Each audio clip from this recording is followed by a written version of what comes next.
Imaginez un stade capable de disparaître sous vos pieds, un toit de plusieurs centaines de tonnes qui glisse comme une machine vivante, et une arène mythique qui ne dort jamais. Au cœur de Madrid, là où l'espace est rare et le bruit constant, une prouesse d'ingénierie silencieuse opère chaque jour sous les yeux de millions de passants sans qu'ils ne s'en rendent compte. Ce lieu, c'est le Santiago Bernabéu. Un stade que l'on croyait figé dans l'histoire du football, mais qui s'est transformé en l'une des machines architecturales les plus complexes jamais construites en pleine ville. Inauguré en 1947, le Santiago Bernabéu est né dans une Espagne d'après-guerre, à une époque où le béton et l'acier symbolisaient l'avenir. Pendant plus d'un demi-siècle, il a grandi par ajouts successifs, tribune après tribune, rénovation après rénovation, jusqu'à devenir l'un des temples du football mondial. Mais au début du XXI siècle, un constat s'impose. Le stade a atteint ses limites. Coincé entre de grandes artères urbaines, entouré d'immeubles et de bureaux, il ne peut plus s'agrandir. Sa capacité plafonne. Ses infrastructures vieillissent. Et surtout, il ne répond plus aux exigences d'un monde où un stade n'est plus seulement un lieu de match, mais une plateforme de divertissement permanente. Partout ailleurs, en Europe comme aux États-Unis, de nouveaux stades émergent en périphérie des villes. Des complexes gigantesques, multifonctionnels, conçus pour accueillir concerts, salons, événements et expériences immersives toute l'année. Face à cette nouvelle génération d'arènes, le Bernabéu risque de devenir un monument du passé. En 2011, le Real Madrid prend alors une décision radicale. Plutôt que de construire un nouveau stade loin du centre, le club choisit de tout reconstruire sur place. De transformer l'existant, sans jamais arrêter complètement son activité. Un choix audacieux, presque insensé, qui va faire basculer le projet dans une autre dimension. Car reconstruire un stade de cette taille en plein centre urbain, sans terrain libre autour, relève du défi extrême. Il n'y a aucun espace pour stocker les matériaux. Aucun périmètre de sécurité classique. Et surtout, aucune possibilité de fermer le stade pendant plusieurs saisons. Les matchs de championnat, les compétitions européennes, les événements programmés doivent continuer, semaine après semaine. Le chantier devra donc cohabiter avec le public, les joueurs, les diffusions télévisées et la ville elle-même, qui ne peut jamais s'arrêter. Le projet est alors découpé en phases chirurgicales. Chaque intervention est planifiée pour n'affecter qu'une zone précise, pendant que le reste du stade reste opérationnel. La première étape concerne le toit existant. Il est démonté morceau par morceau, en maintenant l'équilibre des structures porteuses. Chaque élément est retiré selon une séquence millimétrée, afin d'éviter toute contrainte excessive sur les tribunes encore utilisées. La sécurité du public devient une variable centrale de l'ingénierie, au même titre que les calculs de charge et de résistance. Une fois l'espace dégagé au-dessus des gradins, les travaux s'attaquent au cœur même du stade. Les tribunes sont reconfigurées, notamment à l'est, où plusieurs rangées supplémentaires sont ajoutées sans augmenter l'emprise au sol. La capacité passe ainsi d'environ 81 000 à près de 85 000 places, dans un périmètre strictement identique. Pour y parvenir, les ingénieurs connectent les nouvelles structures aux noyaux en béton existants à l'aide d'appuis porteurs et de joints glissants. Ces dispositifs permettent d'absorber les mouvements dus au vent, aux charges dynamiques et aux variations thermiques, avec une tolérance de quelques millimètres seulement. Pendant ce temps, au-dessus des spectateurs, une nouvelle ossature d'acier prend forme. Des segments pesant entre 20 et 40 tonnes sont levés et assemblés en hauteur, parfois de nuit, entre deux rencontres officielles. Chaque pièce doit s'aligner avec une précision extrême, car la moindre erreur pourrait compromettre l'ensemble du système. Les vibrations sont surveillées en permanence. Un déséquilibre infime suffirait à rendre le stade inutilisable le jour du match suivant. Pour installer la future couverture, des grues capables de soulever jusqu'à 800 tonnes sont déployées, un spectacle inédit dans un stade urbain. Deux gigantesques poutres principales, longues de 176 mètres chacune, sont positionnées selon l'axe transversal. Elles ne sont pas levées d'un seul bloc, mais assemblées en plein ciel, segment par segment, afin de maîtriser les déformations temporaires. En parallèle, 4 poutres longitudinales avancent progressivement depuis l'extérieur vers le centre, comme si le stade se refermait sur lui-même. Au total, plus de 33 000 tonnes d'acier sont intégrées dans la nouvelle structure. L'équivalent du poids de plus d'une centaine d'avions long courrier. Cet exosquelette métallique devient la colonne vertébrale du nouveau Bernabéu. Il permet l'intégration d'un toit entièrement rétractable, capable de transformer instantanément le stade ouvert en enceinte fermée. La lumière naturelle, la ventilation et l'acoustique peuvent désormais être contrôlées, ouvrant la voie à une utilisation continue, indépendamment de la météo. Mais ce qui se prépare ne se limite pas à ce qui se voit depuis les tribunes. Car pendant que l'acier s'élève vers le ciel madrilène, une autre révolution, plus discrète encore, commence à prendre forme sous la pelouse. Et c'est là, sous la surface du terrain, que le Bernabéu s'apprête à franchir une frontière que très peu de stades dans le monde ont osé approcher. Sous la surface parfaitement lisse du terrain, le Santiago Bernabéu cache désormais l'une de ses transformations les plus spectaculaires. Là où, pendant des décennies, la pelouse semblait immuable, se trouve aujourd'hui un vaste volume creusé au cœur du stade, un espace technique digne d'un chantier industriel. Car pour permettre au Bernabéu de changer de fonction en quelques heures, il a fallu remettre en question l'un des éléments les plus sacrés du football, le terrain lui-même. Traditionnellement, une pelouse est un élément fixe. Elle impose ses contraintes, son calendrier, ses périodes de repos et de régénération. Elle limite l'usage du stade, interdit certaines installations et rend impossible de nombreux événements. Pour le nouveau Bernabéu, les ingénieurs et agronomes ont choisi une voie radicalement différente. Le terrain ne serait plus un simple support de jeu, mais un système mobile, contrôlé, capable de disparaître entièrement lorsque le football cède la place à d'autres spectacles. Avant même d'installer la nouvelle pelouse, une opération colossale commence sous terre. Le centre du stade est excavé pour créer un vaste complexe souterrain. Des dalles en béton armé, des poutres principales et un réseau de rails mécaniques sont mis en place sur toute la longueur du terrain. Ce niveau inférieur n'est pas destiné au public. Il agit comme une fondation technique, un socle mécanique capable de supporter et de déplacer des masses exceptionnelles avec une précision extrême. Une fois cette infrastructure achevée, le terrain est reconstruit selon un principe inédit à cette échelle. La pelouse naturelle n'est plus continue. Elle est divisée en 6 plateformes indépendantes, appelées plateaux. Chacun mesure 105 mètres de long et un peu moins de 12 mètres de large. Selon le niveau d'humidité du sol, chaque plateau peut peser entre 1300 et 1500 tonnes. À ce stade, la pelouse cesse d'être un simple tapis végétal. Elle devient un objet d'ingénierie lourde. Lorsque le système est activé, ces plateaux ne sont pas soulevés verticalement. Ils glissent horizontalement, lentement, sur les rails installés sous le terrain. Chaque mouvement est programmé à l'avance. Les plateaux avancent un par un, s'arrêtant exactement à la position calculée avant que le suivant ne commence à se déplacer. Cette séquence évite toute surcharge ponctuelle sur la structure et garantit une répartition parfaite des masses. Dans des conditions normales, l'ensemble du terrain peut être retiré de la surface en environ 6 heures. Mais une fois la pelouse descendue sous terre, elle n'est pas simplement stockée. Elle entre dans un environnement entièrement artificiel, conçu pour maintenir la vie végétale en l'absence totale de lumière naturelle. Dans cet espace souterrain, la croissance du gazon est contrôlée comme dans une installation scientifique. Des systèmes d'éclairage LED de haute intensité remplacent le soleil, combinés à des apports précis de rayonnement ultraviolet.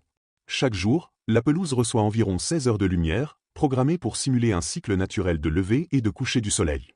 La lumière n'est jamais brutale. Son intensité augmente progressivement, puis diminue lentement, afin de respecter le rythme biologique du gazon. La température, l'humidité et la ventilation sont régulées en continu. Un système d'irrigation automatisé ajuste l'apport en eau en fonction des données mesurées dans le sol. L'objectif est de maintenir des conditions de croissance optimales, indépendantes des saisons, de la météo et de l'usage du stade. Sous la surface du sol, des dispositifs d'aération améliorent l'oxygénation des racines, tandis que des machines spécialisées contrôlent la compacité et l'élasticité du terrain. Avant chaque remise en place, la pelouse est inspectée, entretenue et préparée pour retrouver instantanément les standards du football professionnel. L'ensemble de la zone fonctionne sous des protocoles sanitaires stricts. Toute personne ou équipement entrant dans cet espace doit être désinfecté, afin d'éviter l'introduction de maladies ou de parasites. Grâce à ce système, le Bernabéu se libère de l'une de ses plus grandes contraintes historiques. Le terrain peut disparaître, mais il continue de vivre. Il pousse, se régénère et se prépare, à l'abri, pendant que le stade change complètement de visage à la surface. Lorsque les plateaux sont retirés, le centre du stade révèle une vaste surface dure, parfaitement plane. Le toit se ferme. L'acoustique est recalibrée. L'éclairage est reprogrammé. En quelques heures, l'arène de football devient une salle couverte capable d'accueillir concerts, événements sportifs indoor et productions de grande envergure. Le Bernabéu entre alors dans un autre mode de fonctionnement, où chaque élément est synchronisé comme dans une machine industrielle. Au-dessus du terrain, cette transformation se prolonge visuellement. Suspendu à la nouvelle structure métallique, un immense anneau d'écran LED entoure l'espace central. Chaque module a été hissé et assemblé avec une précision millimétrique dans un espace extrêmement contraint. Une fois en service, cet écran n'est pas seulement informatif. Il devient un élément architectural à part entière, capable de transformer l'ambiance du stade, de plonger le public dans une expérience visuelle continue et d'adapter instantanément le lieu à la nature de l'événement. Lorsque vient le moment de revenir au football, le processus s'inverse. Les 6 plateaux glissent de nouveau vers la surface, se verrouillent sur des points d'ancrage calibrés avec une extrême précision. La hauteur, la planéité et la résistance du terrain retrouvent exactement les normes internationales. En quelques heures seulement, le Bernabéu redevient un stade de football de classe mondiale, comme si rien n'avait bougé sous la surface. Mais cette capacité à se transformer sans interruption n'est pas qu'un exploit technique. Elle marque un changement profond dans la manière de concevoir un stade moderne. Le Bernabéu n'est plus un lieu figé, dépendant d'un seul sport. Il devient un organisme adaptable, capable d'alterner les usages sans compromis. Et cette logique de modularité extrême, d'architecture pensée comme une machine, ne se limite pas à Madrid. Elle annonce une nouvelle ère pour les grandes enceintes sportives à travers le monde. Car ailleurs, dans d'autres conditions climatiques et culturelles, d'autres stades repoussent aussi les limites de l'ingénierie. Et certains projets, conçus pour des événements planétaires, vont encore plus loin dans cette course à l'innovation. À travers cette capacité à changer de forme en quelques heures, le Santiago Bernabéu ne se contente pas d'être un stade modernisé. Il devient le symbole d'une nouvelle génération d'architecture, où les bâtiments ne sont plus figés dans une seule fonction. Cette logique de transformation permanente s'inscrit dans une tendance mondiale, portée par des événements planétaires où la technologie, l'image et la logistique sont indissociables. Et s'il est un terrain d'expérimentation extrême pour ces idées, c'est bien la Coupe du monde de football.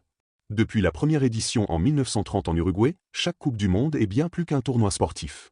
Elle devient une vitrine.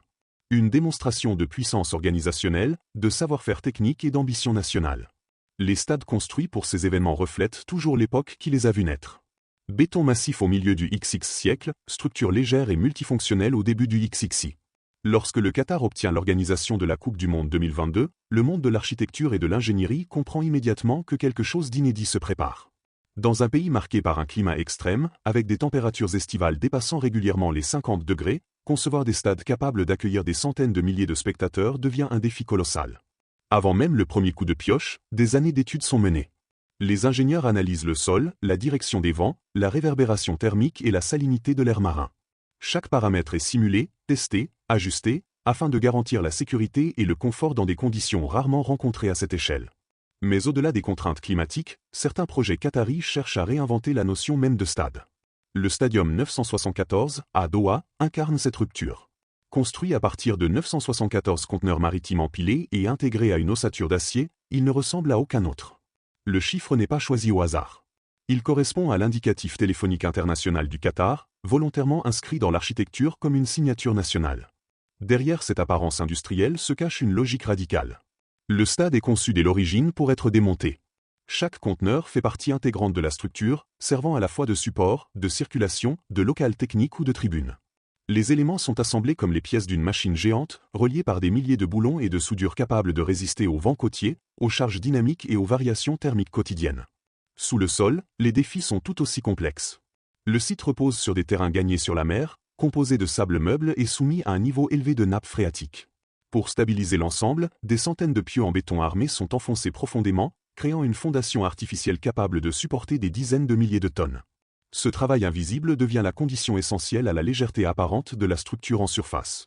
Cependant, derrière la prouesse technique, une autre réalité accompagne ces chantiers.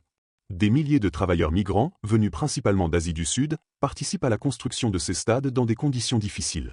Leur présence, souvent invisible dans les images finales, rappelle que chaque exploit architectural repose aussi sur des réalités humaines complexes. Cette dimension sociale s'invite dans le débat mondial, transformant les stades en symboles à la fois d'innovation et de questionnement éthique. Face à ces projets, le Santiago Bernabéu adopte une approche différente, mais complémentaire. Là où certains stades sont conçus pour être temporaires ou démontables, le Bernabéu choisit la transformation continue. Il ne disparaît pas après l'événement. Il s'adapte, se reprogramme, se réinvente jour après jour. Son génie réside dans sa capacité à faire cohabiter héritage et futur, histoire et technologie, football et spectacle global.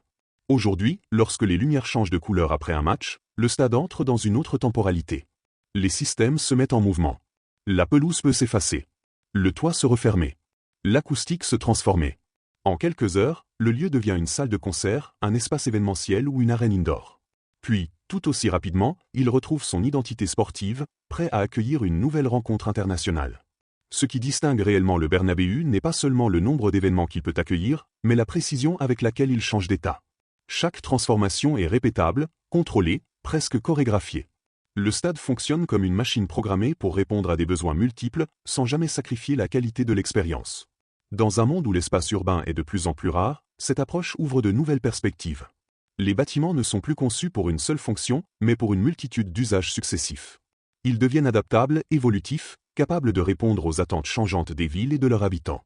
Le Bernabéu montre que même une structure presque centenaire peut entrer dans cette logique, à condition d'y associer vision, ingénierie et audace. Finalement, ces stades racontent bien plus qu'une histoire de sport. Ils parlent de notre rapport à la technologie, à la ville, au temps et à la mémoire. Ils montrent que l'architecture n'est jamais figée, qu'elle peut évoluer sans renier son passé. Du cœur de Madrid aux rives du Golfe, les enceintes sportives deviennent des laboratoires grandeur nature, où s'inventent les espaces publics de demain. Et lorsque l'on observe ces géants d'acier et de béton se transformer, se démonter ou se réinventer, une question demeure. À l'avenir, assisterons-nous encore à des stades conçus pour une seule fonction, Ou ces machines architecturales modulables deviendront-elles la norme dans nos villes modernes?